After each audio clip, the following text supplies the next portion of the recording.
You ever pick up your phone just for 5 minutes, and suddenly it's been an hour, no plan. No memory of what you even watched, just scrolling. And the weird part is, you don't even feel rested after it. You feel behind, like time just slipped through your hands again. Here's something most people don't say out loud. It's not that you're lazy. It's that your attention is being trained away from your life. And if nothing changes, your best hours will keep getting traded for someone else's content. But there's a way to take it back. Not by quitting your phone, but by taking control of how it uses you.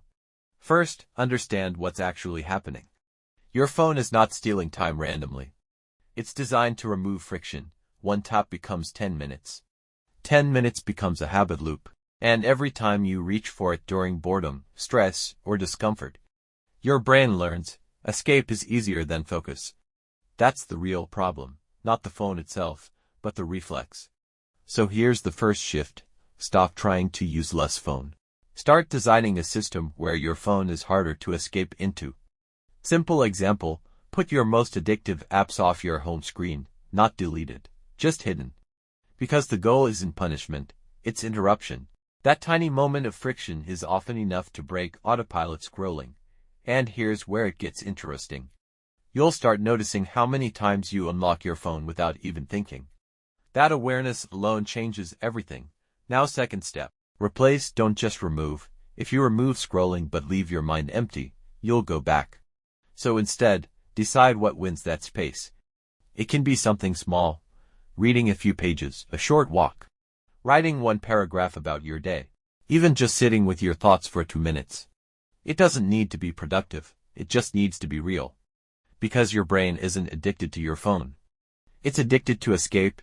Give it a better escape, and it slowly lets go. Third step, and this is where most people feel the shift. Create no phone zones, not extreme rules, just boundaries. Like, first 30 minutes after waking up, or during meals, or the last hour before sleep. These are the moments your brain is most programmable. If your first input of the day is noise, your whole day feels scattered. But if your first input is silence or intention, your focus starts to rebuild itself naturally. And here's something you'll start noticing after a few days. You don't actually want your phone as much as you thought. You were just filling gaps. Moments of discomfort, moments of boredom, moments of uncertainty, but those gaps are where your real life starts growing. That's where ideas come back. That's where focus returns. That's where you start feeling present again. So no, the goal isn't to become phone-free. It's to stop letting it quietly decide how your day goes. Because every time you take back even 10 minutes, you're not just saving time. You're rebuilding control. And that compounds. Start small. Don't aim for a perfect detox. Just one change today. Move one app. Or create one no-phone hour. Or replace one scroll session with something real. That's enough to start shifting the direction.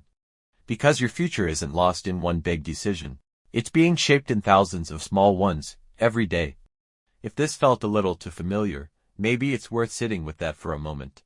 You don't need to fix everything today. Just notice what's been taking your attention.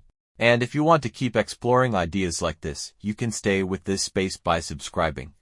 And if someone in your life feels stuck in the same cycle, you can share this with them. Take care of how you spend your attention. It's more valuable than it feels in the moment. I'll see you in the next one.